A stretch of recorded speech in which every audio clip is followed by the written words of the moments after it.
Yeah, I think we're recording now. So now I'm going to introduce the lecturer and he will actually begin. So you can begin loading your slides on screen, Stephen. So I'd like to introduce Stephen Wass to you. It's my pleasure. He's our lecturer this evening. He'll be speaking on the 17th century gardens in Oxfordshire and beyond. Stephen is an archaeologist who's working on his doctoral research at the University of Oxford. His topic is 17th century water gardens at Hanwell, Enstone, and elsewhere. Stephen is particularly interested in links with the development of scientific thinking in Oxford at that time.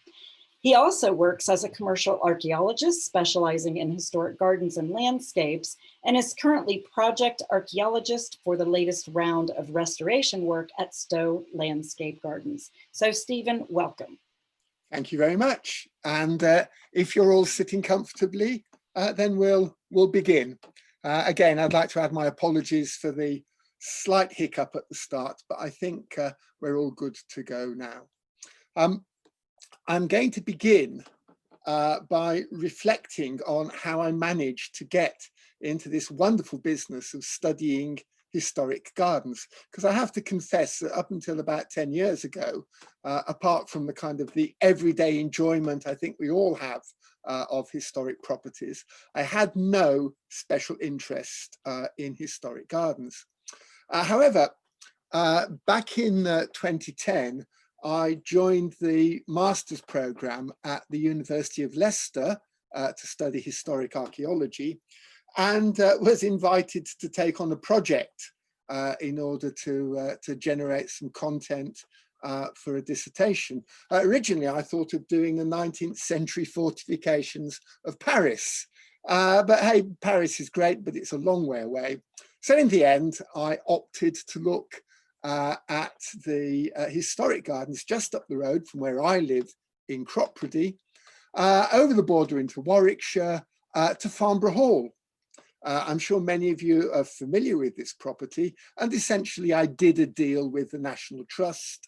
I spent a couple of years studying their garden in depth, producing all manner of written reports for them, and this really gave me my starting point for an interest in historic gardens.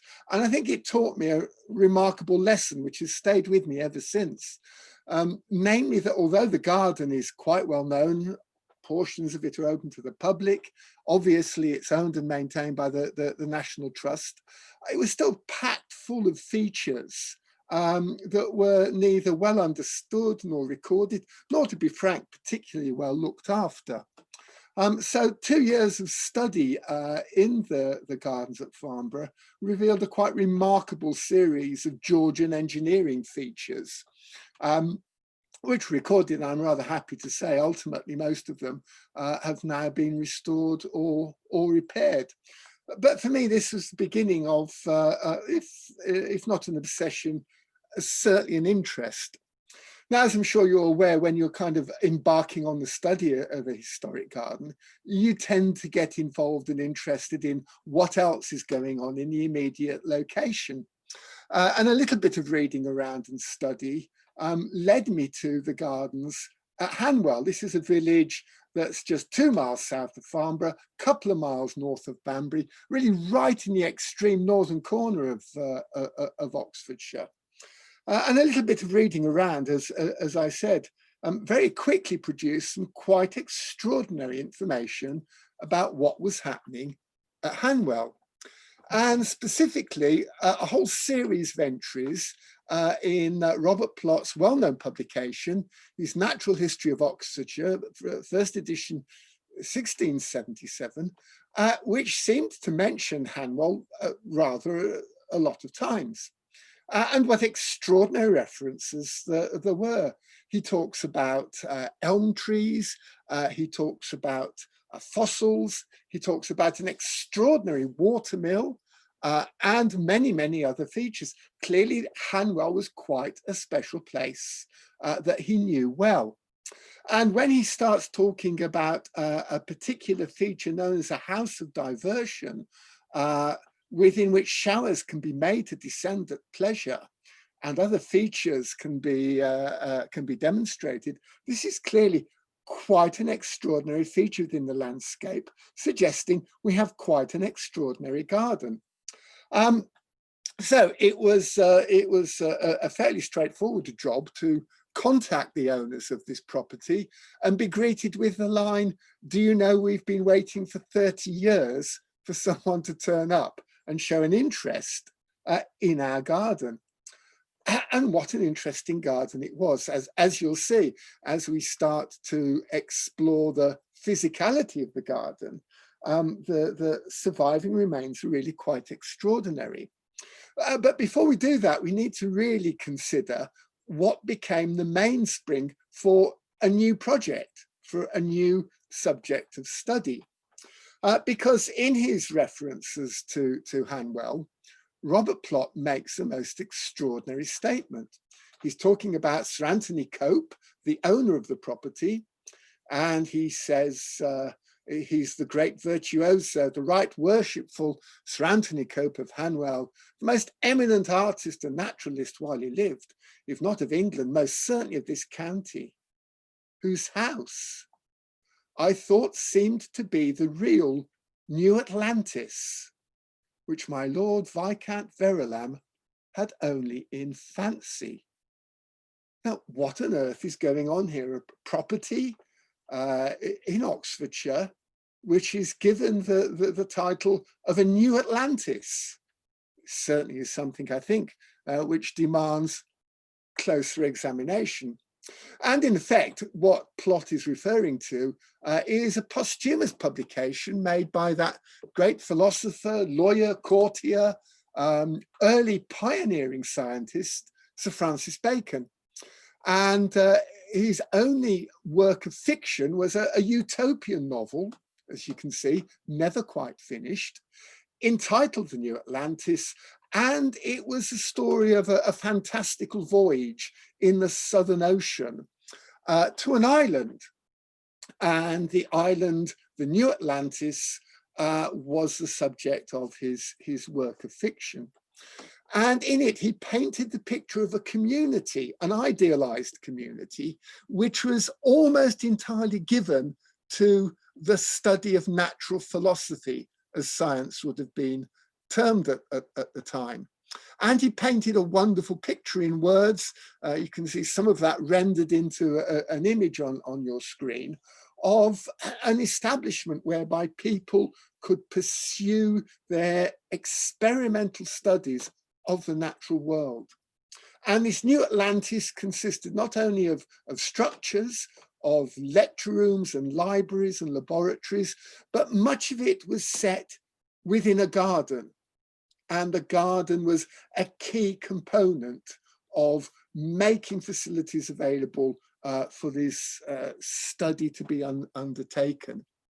So what in effect Bacon is proposing is I think what we would regard today as a prototype for a science and technology-based university. And it's something which has two chief components.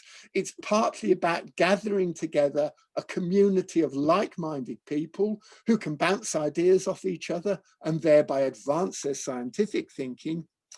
But it's also a location, it's a place within which you've got all the facilities, all of the opportunities that these early scientists need to pursue their study. So when Plot writes in 1677 that the real thing was happening in the garden at Hanwell, this is quite an extraordinary statement. And it's something, as I said earlier, which really did demand investigation. And the investigations have unwound over the past 8 years or so. And it's been a two-pronged project.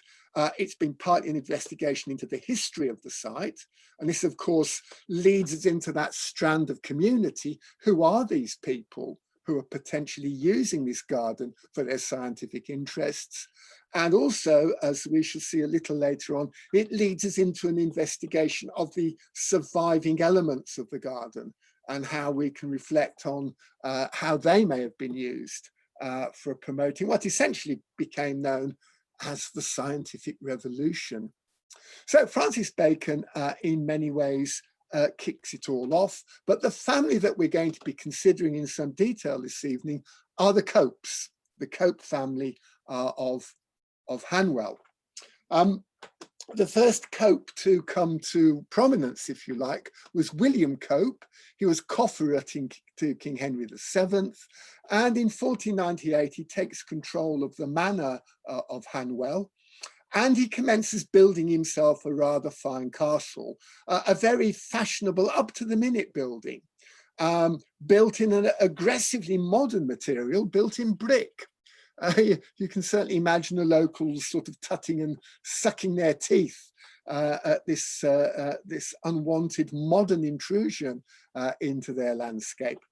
It was begun in 1498, finished early in the 16th century, not entirely without trouble.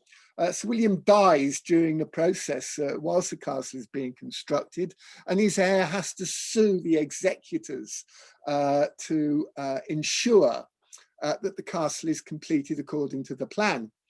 It was, as you can see, a very regular 4-square building built around a square courtyard with a gatehouse and corner towers, and in many ways resembling, and I'm sure this is not entirely accidental, an Oxford college. The Copes make themselves comfortable at Hanwell Castle. Obviously, they're doing something to develop their park and garden. We don't know a huge amount about that, apart from a bequest in 1528 of £20 so that work on a pool could be completed. We also know that the Copes later in the 16th century become notorious Puritans. One of them gets locked up in the Tower of London for trying to introduce a Puritan style handbook into Parliament. And he was also responsible for pulling down Banbury's crosses and, worst of all, suppressing the Neathrop maypole. However, when we move into the next generation, at the opening of the 17th century, we have two brothers, the second Sir Anthony Cope and his brother Sir Walter Cope. And we believe these are the great garden makers of the family, and developing both at their property in Oxfordshire at Hanwell and also in their London property, two great water gardens. You can see on the screen now some outline plans of some of the significant sites.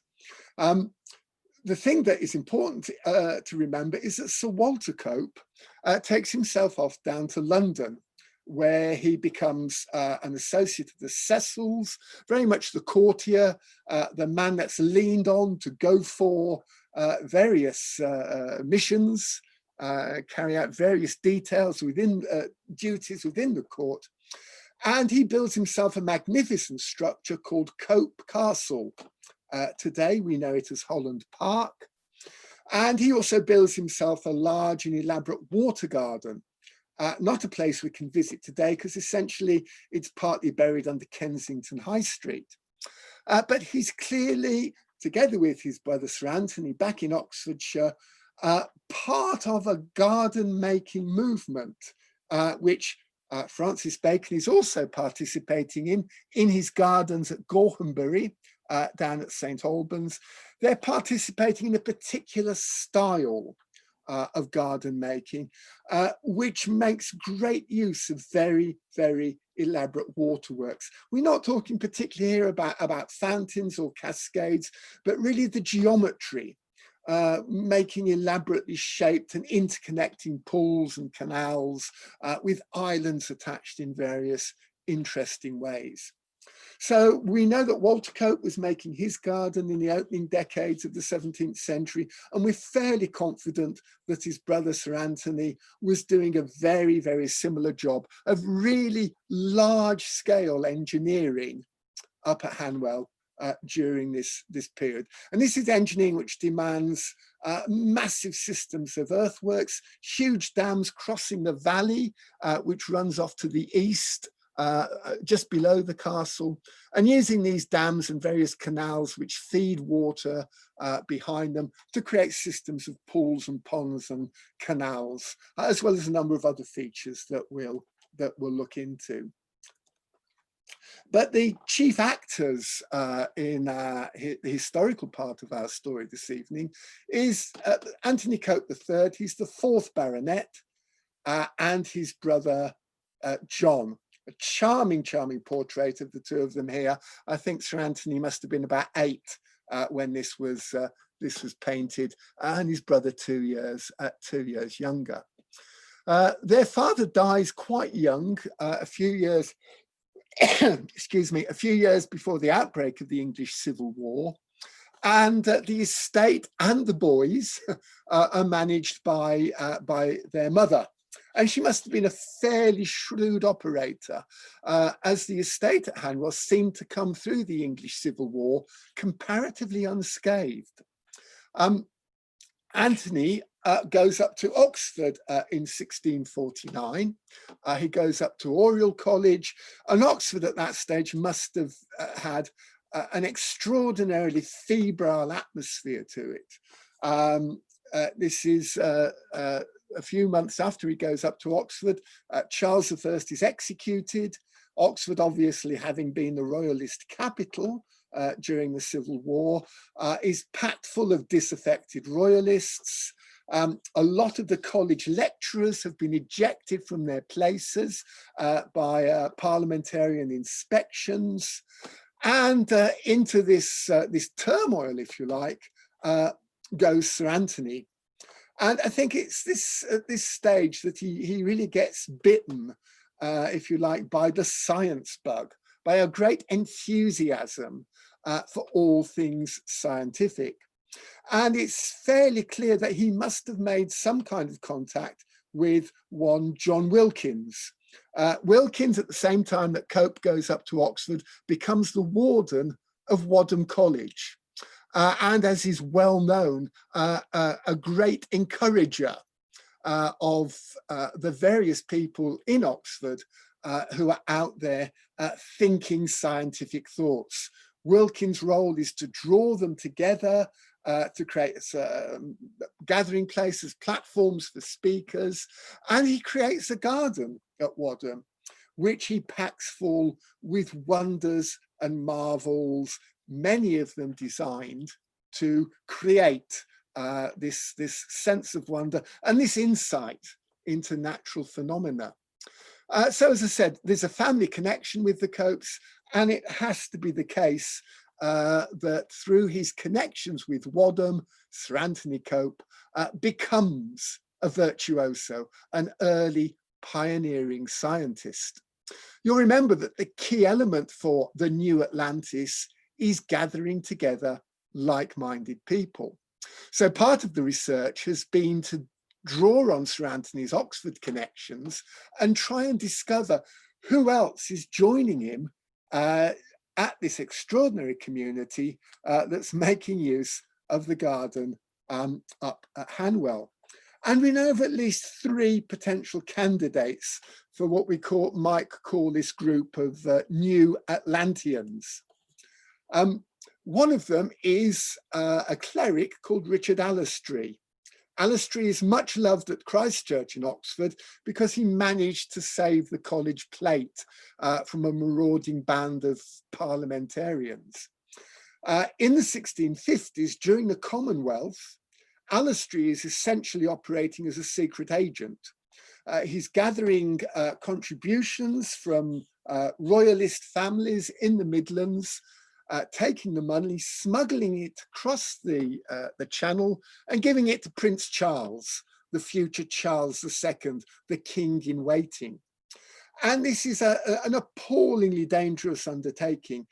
We know that other agents who were undertaking similar work were captured, arrested, tried, and executed. So he was really putting his life on the line to support the king. We also know that as well as being a cleric, he was a man with many, many interests, mathematical, astronomical, scientific in a number of ways. So what appears to be happening is that late in the 1650s, Allestree is using Hanwell Castle, and we have a number of diary entries that demonstrate this quite clearly, as a safe house.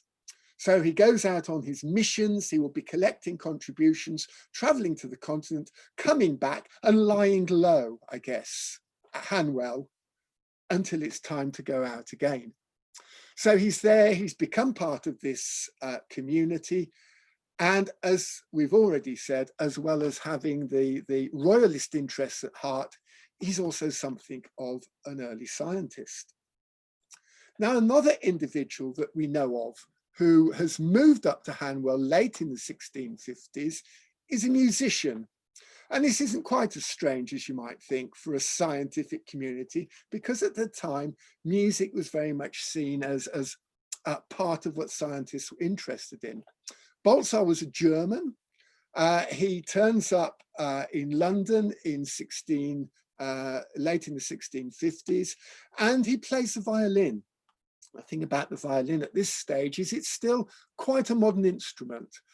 In some ways, I suppose, very much the equivalent of the electric guitar back in the 1950s. And he's obviously a very, very fine performer on this instrument. He comes to London and he starts giving concerts. The word goes round. A lot of the leading musicians go to see him. And because, of course, they're all compulsive diarists, they write about this extraordinary concert. And the line is essentially that those people who have heard Baltzar play, half of them go home and smash their instruments on the basis that they'll never be that good. And the other half say, well, he must have sold his soul to the devil, because no human being can play that well. Now, what's interesting is, and we don't know how this comes about, in 1658, he's living at Hanwell Castle. He's giving concerts at Wadham College. In the audience are all these great early pioneering scientists. So you can see we're making connections. We're trying to establish the kind of community that Cope is gathering around him at Hanwell.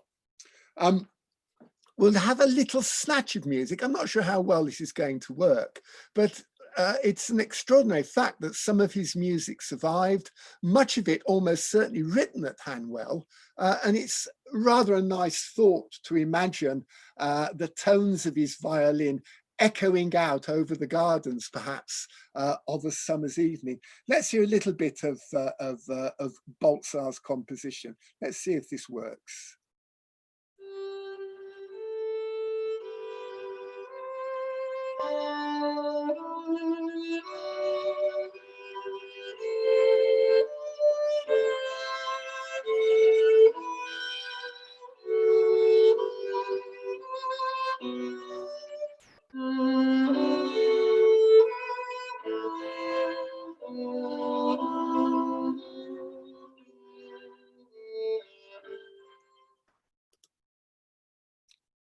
So there you are, music for a summer's evening in the gardens at Hanwell. We have a hint of one other possible participant in this extraordinary gathering. And this is coming through a publication from 1670 by one John Claridge, who produced a booklet of sayings about the weather, as well as how to cure sick sheep and cows and choose an ideal wife. It seems quite extraordinary that a shepherd should be able to not only gather his thoughts together, but print them in a London print house. And we suspect that this is evidence of another member of Sir Anthony's community who's being encouraged and promoted by the local gentry as part of their kind of general campaign to think about all matters scientific. And again, the weather is part of it.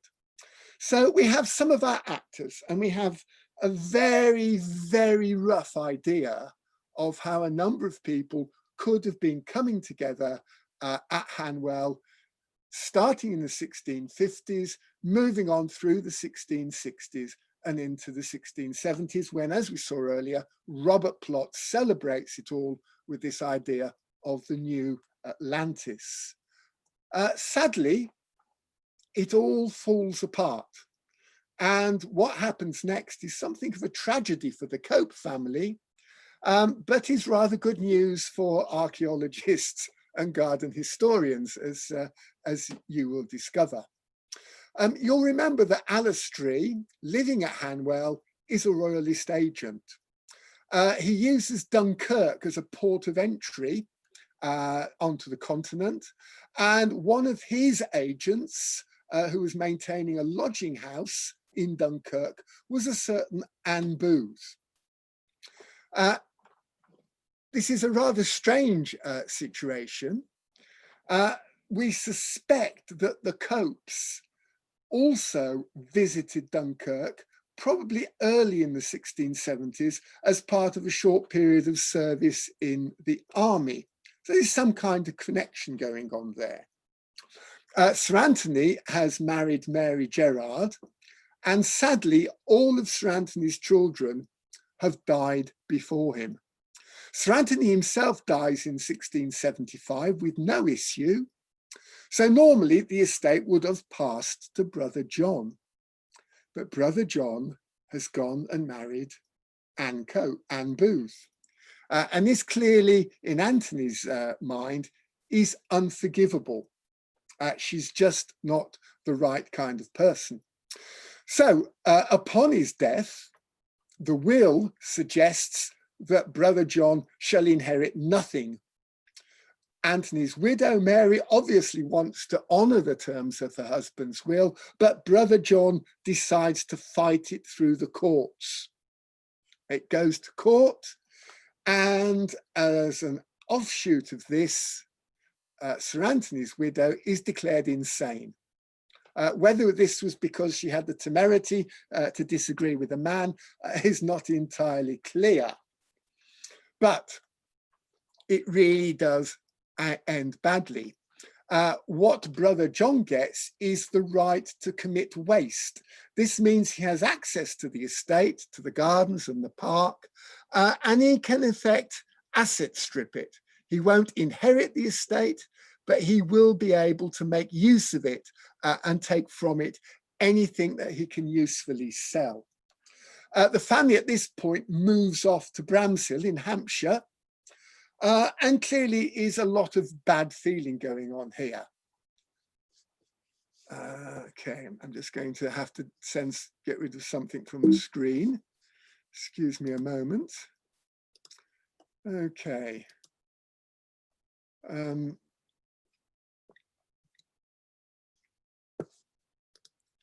Right, sorry about that. Okay, we're back in business now. Okay, so obviously Sir John feels badly about this, and he writes in his will of 1713, and now before I proceed towards the disposal of my temporal estate, I think it fit to declare something of my past and present circumstances to the world. After having spent many years of my youth in travel beyond the seas in France, Italy, Germany, Flanders and Holland, I returned home with a great desire to marry, but with consent and approbation of my friends and relations, and in order thereunto propose several matches to my older brother. But he not complying with any of them, nor consenting to make any settlement upon me, I did thereupon contract myself to Miss Anne Booth, a neighbouring gentlewoman, and took her to wife, but very privately. Well, there's clearly something very strange going on here, and I think Sir John is being a little economical with the truth. Clearly, Anne Booth, there's more to her than just being a neighbouring gentlewoman, and maybe there's more to this dispute that has sent these two brothers into such a terrible situation. So, to sum up, Sir John can strip anything he likes out of the estate and garden at Hanwell, but is living down in Hampshire at Bramshill. Sir Anthony's widow is locked up in the castle where she survives her husband by nearly 40 years. And the estate, we assume, is going to rack and ruin. This is a good thing. It's a good thing, because what didn't happen at Hanwell is what did happen in so many 17th century gardens. It never got wiped out or levelled by the 18th century English landscape movement. Capability Brown or his cohorts came nowhere near Hanwell. So as the years went by, the gardens became more ruinous, overgrown, but essentially remained intact. And you'll all know that intact, substantially complete gardens of this period are vanishingly rare. And it was in 2012 that we took our first walk around the park and gardens at Hanwell, the setting for this new Atlantis, and realized what an extraordinary treasury of riches there were within the gardens. Wherever we looked, ruins of various kinds, earthworks, a single remaining lake, channels, steps, walling, a whole series of features. And therefore, having had further conversations with the owners, one of whom was Dr. Rowena E. Archer of Christchurch and Brasenose, who said to me, well, as you're coming to look at the garden, why not do a DPhil about it? Well, why not indeed? We began our current progress into this big program of research into the gardens. And of course, the first thing one tends to do when confronted with a new garden with a historic background is to survey it. It's a sad fact, I'm afraid, that survey is best done in the depths of winter when the vegetation is down and the views are open. And the first thing we surveyed was the sole remaining water-filled pond from, we believe, the original layout of the gardens from the opening decades of the 17th century. And we were able to document an impressive series of terraces and walkways, all of them absolutely typical of what one would expect to see in a garden of the period. The walkways here give a very attractive view across the lake, up to the castle. The lake, of course, held in place by a massive earthwork dam. But what we were really seduced by was the reference that Plot made in his Natural History of Oxfordshire, where he says there are some other waterworks at the same Sir Anthony copse, in a House of Diversion built in a small island on one of the fish ponds, eastward of his house, where a ball is tossed by a column of water and artificial showers descend at pleasure, within which they can yet so place a candle that though one would think it must needs be overwhelmed with water, it shall not be extinguished. Well, this is a particularly special feature, I think, of anybody's garden. And given that there was an island in a pond, it looked like this should be something we were bound to investigate, particularly as we were inspired by the well-known engraving, also from Plot's Natural History, of the Enstone marvels. We'll come back to the Enstone marvels a little later on. But here you can see an island in a fish pond, a column of water, tossing a ball into the air, and showers descending at pleasure, in this case, soaking an unwitting visitor to the marvels. So it was the hunt for a feature of this kind that really got us going with our program of investigations, and particularly excavations. We'd noted the presence of the island in the middle of the pond, and we'd also noted a local tradition that on the island was a feature known as Sir Anthony's Bath. So this seemed like an excellent candidate for the House of Diversion. Excavating on an island is not without challenges. We had to build a ferry to get over there. Once over there, we occasionally had to fend for ourselves and resort to basic survival techniques like roasting marshmallows. But apart from that, we were able to examine an extraordinary feature. For once it had been excavated and cleared, bang in the center of the island was this feature known as Sir Anthony's Bath, a sunken cellar-like structure beautifully paved at the bottom, very, very poorly constructed at the sides, with a lot of reused masonry and a rather ridiculous set of fairy-like steps going down from one end. Is this a bath? Is there any logic of getting into a boat to travel to an island to take a bath? We had a number of interesting other suggestions for this feature, ranging from fish breeding tank to store for explosive materials. Having said all of that, it was quite clear from this excavation and others in the surrounding area upon the island that there was nothing which really matched that description of plot of the House of Diversion, with all these wonderful fountains and waterworks. And it was only then that we noticed, in fact, we were in the wrong place altogether. Plot says that the House of Diversion lies eastward of the house, and we were to the north. Oh well, we moved on. We carried on our survey work further down the valley and got interesting earthwork indications of what's probably an earlier chain of fish ponds from the late Middle Ages. We also investigated the channel that took the overflow from this upper lake and originally would have had the water pouring over a rather interesting and intriguing stone-built feature. Here it is excavated. We had great plans for this to be the site of a water mill, but in the end, it turned out to be quite a simple, albeit attractive feature. It's a little cascade, so as the water overflows from the top lake, it runs down those sloping stones in a rather attractive fashion.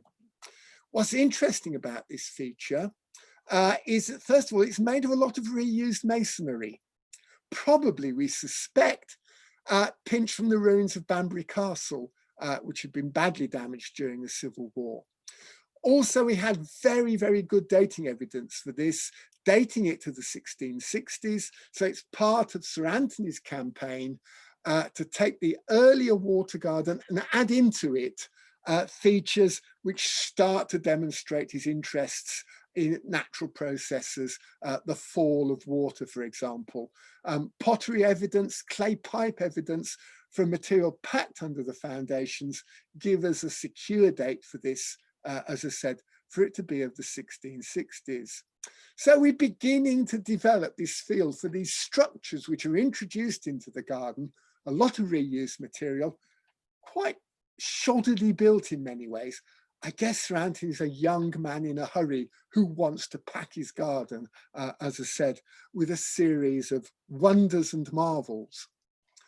There's a huge terrace on the east side of the castle, and we investigated this in 2014 and documented underneath the now rather overgrown slopes a series of walls, drains, staircases, all of it part, no doubt, of a rather elaborate set of terraces and balustrades and walkways and staircases. You can see an example on the bottom left-hand corner of such a structure in Italy. This is the Villa Garzoni. I don't think Hanwell was quite as elaborate as that, but you can see the quality of the stonework is really outstanding. This again is almost certainly from the early part of the 16th century, where the heavy duty work was being put in to give the garden its structure that, as we're seeing, Sir Anthony later in the century could come along and modify. We've only been really operating at the upper part of the valley. And when we got our first look at the LiDAR image of the lower part of the valley, and indeed the rest of the garden and park, you could see what an extraordinary collection of further features, mainly showing up as earthworks, there still are to study. But what caught our attention is in the left-hand part of your screen, you can see there's a square area with a circular area within it. We'd already identified this on the ground as a very low-lying earthwork. But what this seemed to say to us is we were looking at what we might term a water parterre, a combination of water features and dry ground that are essentially geometric in nature, create a shape on the ground that could then have been viewed perhaps from the great terrace higher up the slope, giving you a bird's eye view. And so strong was this image that it became the next part of our program of excavations. And at a very early stage, quite close to the surface, we uncovered a stone which seemed to be in position, a second stone, a third stone, and using the archaeologists' good old standby, 3 stones to make a wall, we suspected we were now into quite an important structure within this water parterre. And as we worked our way along, we found ourselves a corner. At the corner was an angle which we could measure and give us then the insight that we were dealing with an octagonal feature. And essentially what we were looking at was the beginnings of an 8-sided island surrounded by a water-filled moat, originally set within a square island surrounded by a square moat. So as I said, it's all about the geometry. And as we worked our way down into the mud and the silt surrounding this 8-sided island, we began to make some quite extraordinary finds.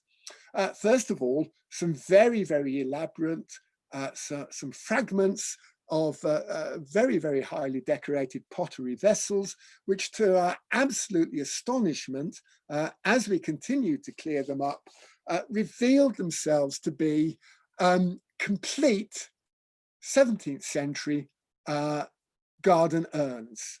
And essentially, it was quite clear what had happened.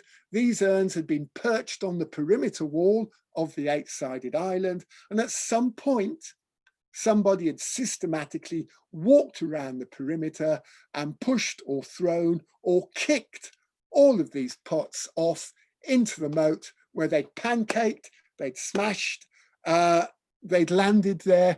Unfortunately, to add insult to injury, this process of destruction was also clearly part of a process of demolition, because once the pots were out of the way, the perimeter wall was systematically dismantled, the good stone was taken away, the rubbish, the rubble was thrown in on top of the pots. And you'll see some of the problems that this posed for us a little later on. Other features recovered from the moat included what looked like a large stone basin, a fragment of it, which when turned over, oh, that's my grandfather clock, by the way, telling me it's already 7 o'clock, when turned over, revealed itself to be part of the bowl of a carved stone fountain basin. We also found evidence of the coping stones from the top of this perimeter wall, which had been pushed off again and landed on their edge in the mud of the moat, which could be obviously then excavated and put roughly back in position. And we continued to excavate this remarkable structure and gradually work our way around the perimeter, continually battling with water levels. What do you expect? It's a water parterre after all. And adding to our harvest of extraordinary 17th century garden wares. By 2019, we'd more or less got the measure of the whole thing. We're beginning to work our way around the complete perimeter. And again, interesting to see the way materials were sorted. There were no features surviving on the middle of the island. And we suspect what happened was, as part of the destruction process, anything that could be taken away and reused was taken away. All the rubbish was dumped into the moat, and then the top of the island was scalped. And the material, the makeup, was dumped in the moat to level the whole thing off.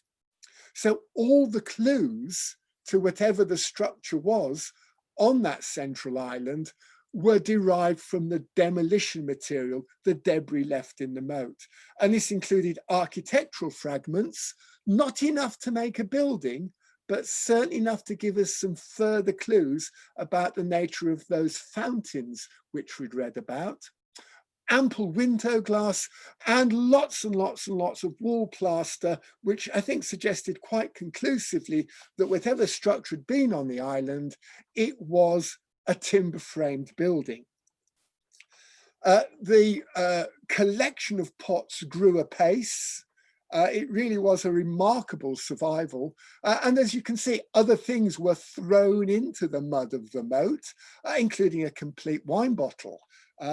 So not only were we getting information about structures, but also information about how this particular part of the garden was being used. The logistics of excavating most garden sites are pretty straightforward, because fortunately you tend not to find much stuff. Here we had an embarrassment of riches and had to set up a whole sort of logistical system to process, to wash, to record, to store, and ultimately to restore the pots of the garden. When I've done this talk live, at this point, I reach under a table and bring out some of these pots. And there's almost always a gasp from the audience, because they really are remarkable things. And even more remarkable, just a few months ago, we were able to excavate our first not only complete pot, but intact pot. And you can see the example sitting there on the table. That's exactly as it came out of the water, having been dumped in the moat sometime shortly after 1675. We have conventionally shaped flower pots. We have these shallow, very flared rim pots, excellent for things like bulbs, I would imagine. And then we have the larger urns, much more decorated, but none of them having bottoms to them. And it's almost certain that the planting was undertaken in sacks or baskets, so it would be very, very easy to transfer, to take out one plant, to pop something else in as the seasons changed. We also, as I mentioned, found evidence for what you might expect for this particular feature within the garden. We're talking a place where people can gather, they can socialize. Hopefully they're having very interesting conversations on scientific-based topics, but they're also eating and drinking. So the wine bottles, the wine glasses, the plates are all materials that are coming out from this destruction rubble that marks the end of the structure. And still it carries on. This is from last autumn. We're now 3/4 of our way around the island, and you can see that our collection of pots continues to grow. I think we've probably got about 60 of them now. And another remarkable feature that came up at this point, a large section of window pane with a star engraved in it. So whatever the structure was in the middle of the island, it was glazed and it had these beautiful engraved stars as part of the decorative scheme. So what are we talking about? I think we're fairly confident now that the octagon was the home of the House of Diversion, as described by plot, a garden feature which included the waterworks, the ball tossed on a column of water, the showers descending at pleasure, wherein one can place a candle, but it shall not be extinguished, existing within a structure, not as odd as you might think, several parallels for this, upon the island, surrounded by the pots, planted up, and with the stars in the windows. It's in the right place, it's the right period. I think we can be fairly confident now that we've nailed this particular feature. So the work at Hanwell has continued despite the lockdown. We weren't able to carry on digging with appropriate social distancing, and the historical research has continued. And one of the things that really did give us an awful lot of thinking to be done was a reference that we came across in the middle of a very, very long and tedious description of a fossil in Plott's Natural History, where he happens to comment that a learned society of virtuosi that during the late usurpation lived obscurely at Tangley. Now, Tangley is another Cope family property. It's where Sir Anthony's wife went to have their children. It looks like a rather more pleasant accommodation than perhaps a rather aging and drafty castle. But what on earth is going on here? Who are the learned society of virtuosi that he's gathered? This is in the 1650s again, a prototype for the gathering at Hanwell, perhaps. What's interesting, although I've not made a visit to Tangley yet, is when you actually look at the mapping evidence, there is a fascinating series of earthworks just to the northeast of the hall, which are almost certainly the remains of another unknown 17th century formal garden. Extraordinary. The other property which is associated with Tangley and is just up the road was a property the Copes owned at Bruin. And again, just looking at the mapping evidence, some more very, very intriguing waterworks there, an interestingly shaped fish pond with a central island, but then these additional channels which kind of frame and outline the pond and clearly were originally leading off to something else. Again, I would bet very good money that this is further evidence of the Copes' interest in water gardens, and again is a largely unrecognized remnant of a 17th century water garden. So what we're beginning to suspect is that not only are the Copes building gardens left, right and centre, but also the potential exists for largely unrecognized, unknown 17th century gardens to exist in a number of locations within Oxfordshire, which takes us finally back to the Enstone marvels. We're coming in many ways full circle. The Enstone marvels are probably one of the best known historic garden features in Oxfordshire, quoted in many, many books on garden history, and almost universally identified as no longer being extant. Now, one of the joys of archaeology, and particularly I think looking into historic gardens, is how often one proves people wrong when they say, oh, there's nothing left.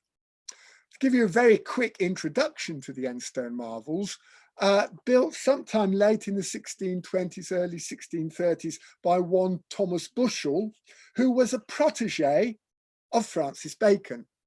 And in many ways, it's held up as an example of how the enthusiasm that Bushell picked up from Bacon for natural philosophy, for practical science, was expressed in the banqueting house cum hermitage that he built for himself with an underlying grotto. Such was its interest that he persuaded King Charles I and Queen Henrietta Maria to visit. Later in the century, after the Civil War, into the 1670s again, the Earl of Lichfield adds a feature to the garden, and that's when the island with its waterworks comes in. So you're looking at a two-period setup here at Enstone. But as I said, much celebrated as an example of early garden technology. What most people have failed to think about is the marvels as publicised were basically a banqueting house. They were not a dwelling place.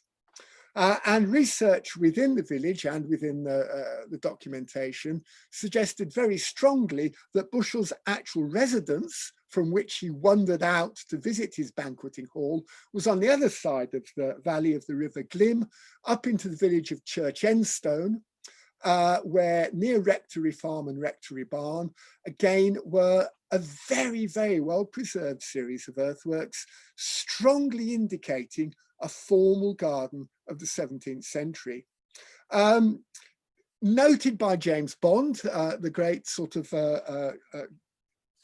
earthwork specialist for the county, who identified the fish ponds, but hadn't at the time really appreciated the significance of the other earthworks in terms of the structure of a garden. We have a series of terraces running down a hill to a lengthy pond or canal, but what were particularly well preserved were the terraced walkways, the ramp and the sites of the stairs coming down one side of the garden, and then possible remains of small pools, perhaps foundations of a banqueting hall, a separate structure on the corner of the garden.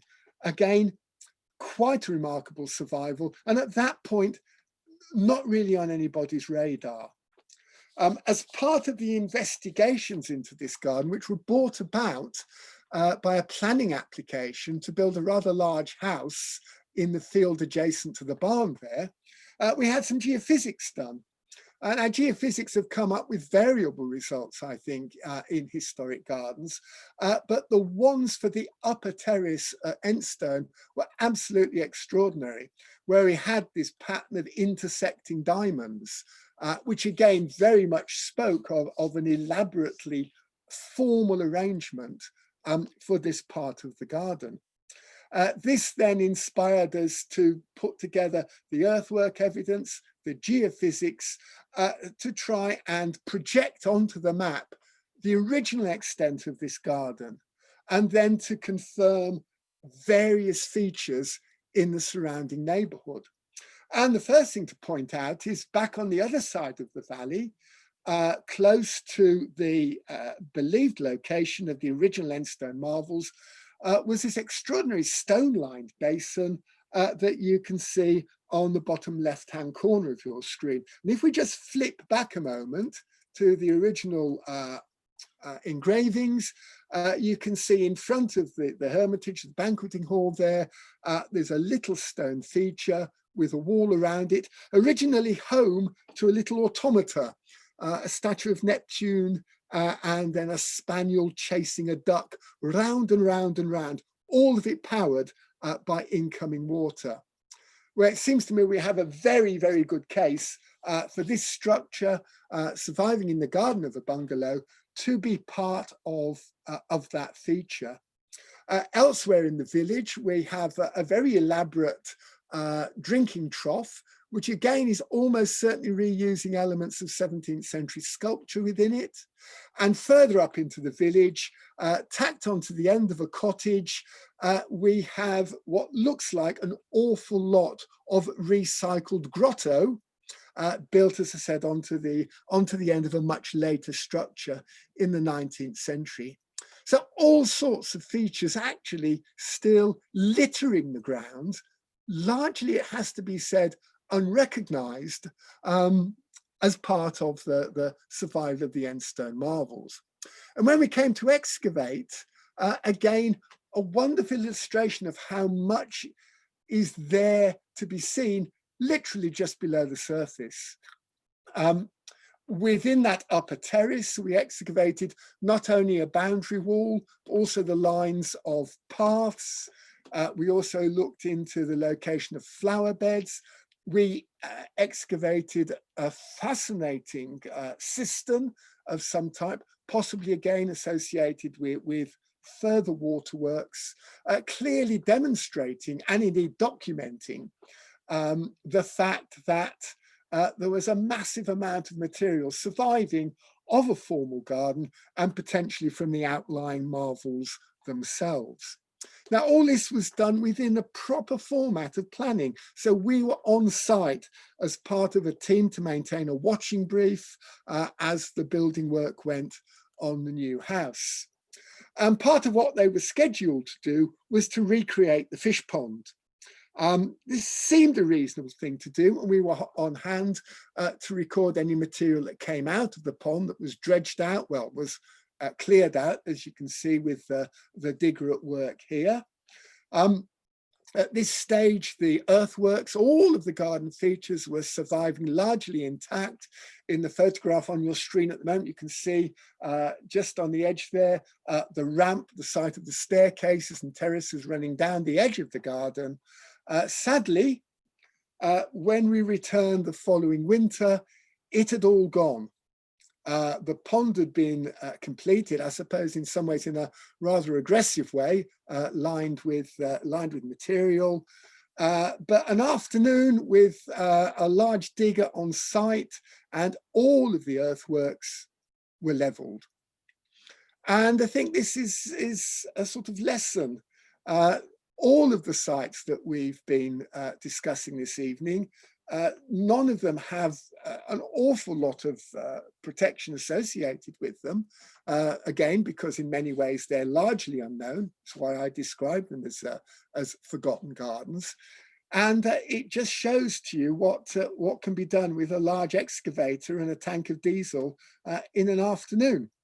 It really was quite a shocking moment. Which sort of leads me to a concluding thought about the project so far and about where we go with Hanwell and this whole question of early gardens in Oxfordshire. All the work that we've been able to do over the past few years have been heavily reliant on a team of volunteers. And I know the Oxfordshire Gardens Trust themselves have celebrated huge successes and made great achievements on the basis of their work with volunteers. One of the advantages of digging, of course, is it's a very attractive undertaking. And we've been fortunate to be able to attract both lots of youngsters to our teams, as well as mature people, as retired people who've come to lend a hand.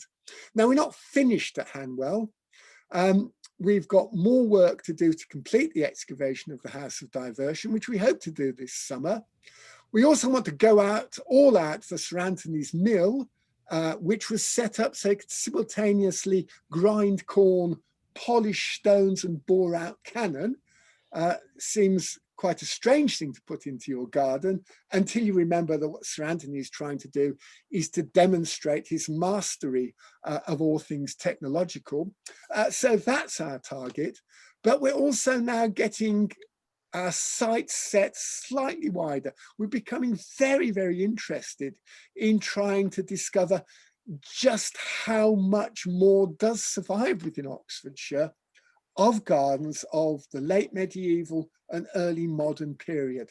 I'm fairly confident, just on the basis of the Cope family and their connections alone, that there's an awful lot out there still to be discovered.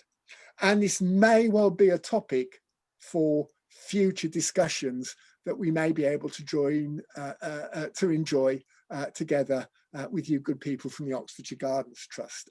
So at that point, I am going to stop and say thank you very much for listening, if you're still there. And I'm going to stop sharing my screen and hopefully we'll have time for questions now.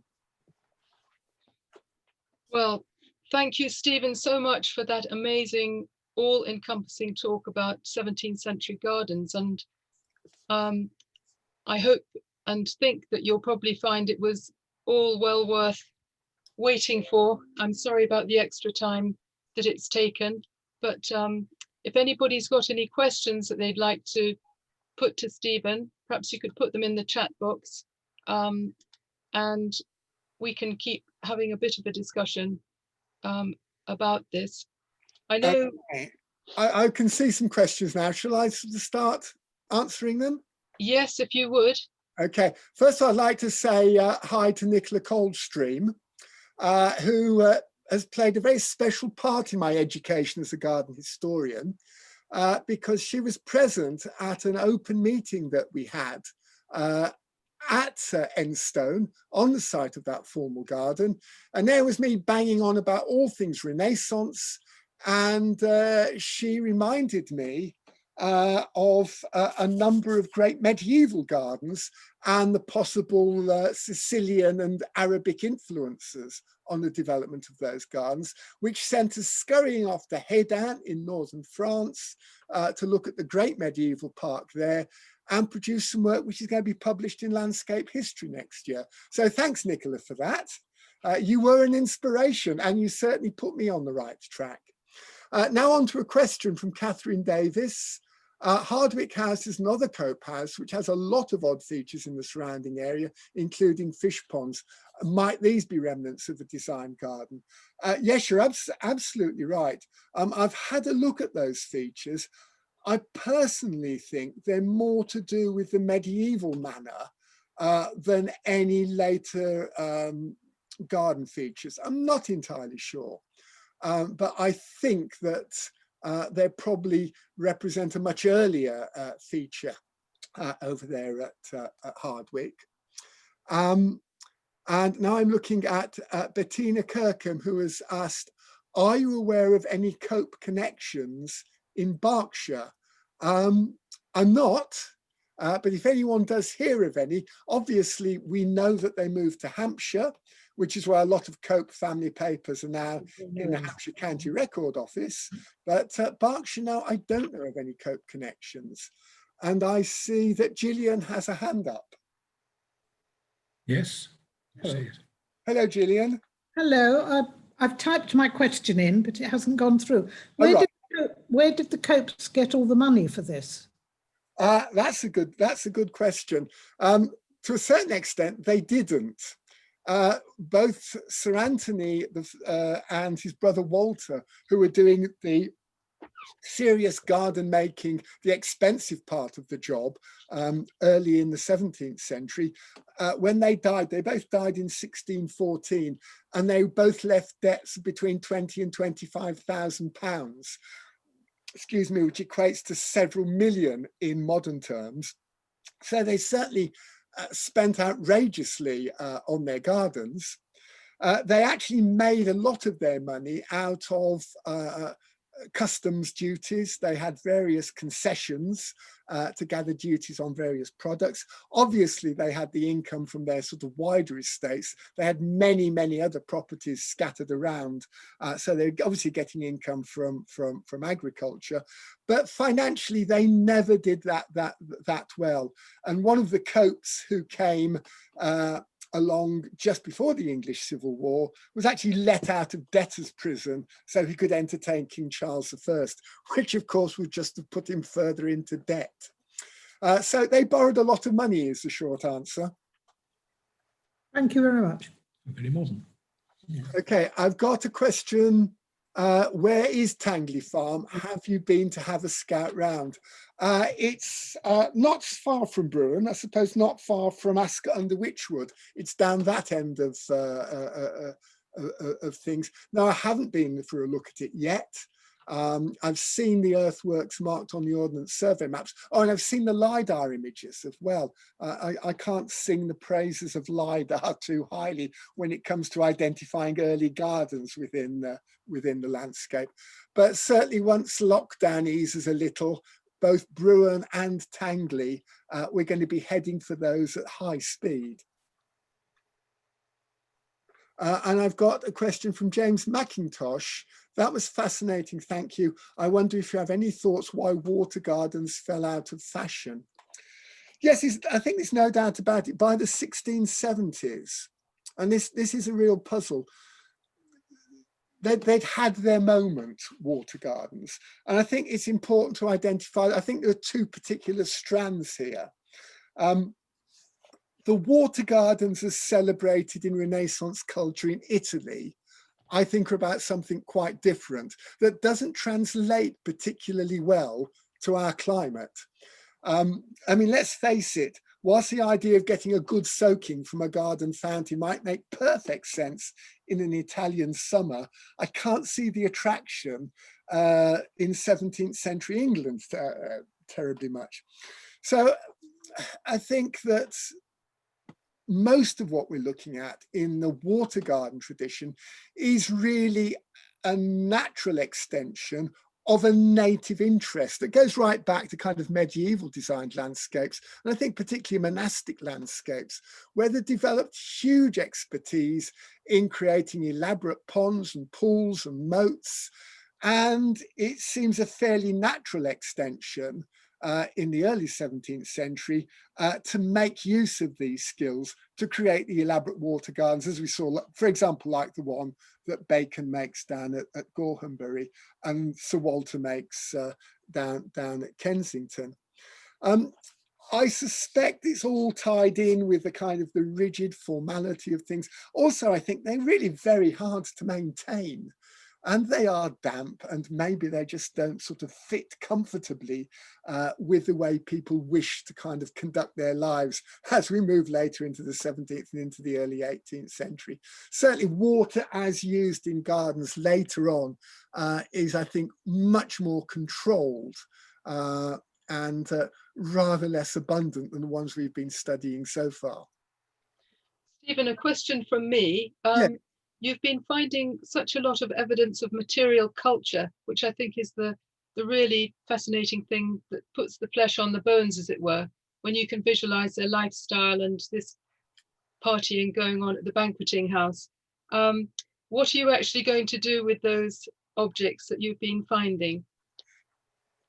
That's an interesting point.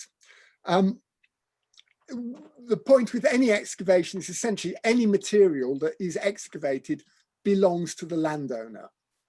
The normal procedure is material then gets transferred with the landowner's permission to a county museum. However, in the case of the material that we're now looking at, because I think we've got really a unique assemblage of garden urns, nothing like it has been discovered in this country before. I think the potential exists for some of this material to go into national collections. We've certainly been in, we opened discussions with the Ashmolean just before lockdown came along, so that rather hit the ground. But certainly, I mean, we've been in contact with the V&A. We'll certainly be in touch with the Garden History Museum down at Lambeth, because I think these items really do deserve to be better known and to have wider circulation. But essentially, they belong to Oxfordshire once they've been handed on by the actual owners of the property. It's without prolonging things too much, if there might be other people that want to ask questions, but just the thought about investigating more about the actual urns themselves, who made them. They seem quite rough, whether they were made on site or whether they were imported from elsewhere. There's all of these different work areas that could lead to different research topics being developed over a period of time, I would suppose. There's still a lot of follow-up work to be done. We often say in archaeology, 1 day of excavation generates 3 days back in the lab and the office and all the rest of it. I mean, we've got plans to have some of the soil samples tested, because we should be able to get excellent evidence for how these things were planted up. We'll certainly be able to undertake scientific analysis of the fabric of the pots. That will tell us where the clay came from, which will tell us whether they were possibly made by wandering bunches of potters or whether they were brought in from somewhere else. As you pointed out, when you look at them close up, they really are quite crude. But then, of course, from a distance, it's the overall effect, which is what's to be desired. And remember, they were also coloured. They were actually given a colour coating to make them resemble stone. So there's a certain amount of confidence trickery going on here. And one particular instance, and this was a real treasure, actually had the date scoured into the bottom, 1664. And it's very, very unusual to have such a secure dating of an artifact in any garden context. Okay, we've got another question there for you. Right, have you any information about what was grown in the pots? There are plenty of accounts from the time of recommended plantings. John Evelyn in particular, in his various writings, made long lists and gave very good advice, as did a number of other garden specialists. what we will be able to establish, as I mentioned a moment or two ago, though, is through scientific analysis, through things like pollen grains and other microfossils from the plants, we will be able eventually to be very, very specific about what actually went into those pots. But what we don't have for Hanwell, which, you know, is sometimes present in other historic gardens, we don't have any accounts, we don't have any plans of the garden, we don't have any gardeners lists, we don't have any shopping lists. And I think that's partly because when the family moved to Hampshire, a lot of the material relating to their Oxfordshire properties was lost. We have been through the records in the Winchester County Record Office, and I don't think we're going to find any lists of plants for Hanwell. So it's back to the scientists. Does anybody else have anything they'd like to ask Stephen? If you want to put your hand up, or otherwise, I think I'm just going to say thank you so much for being with us this evening and giving us such a stunning roundup of all this incredible material about 17th century gardens you've been discovering over the past years. And I would say that we have just got you into our clutches. We're not going to let you go. We'll be doing garden visits with you. And we hope it's going to become a bit of an association with Stephen. He's recently joined our OGT committee, and we are investigating being able to work with Stephen in the future with volunteer schemes. More on that in the future. Thank you so much, Stephen. Just magnificent. Thank you, everybody. Thank you for joining us, and have a good evening. I'm going to stop the recording now.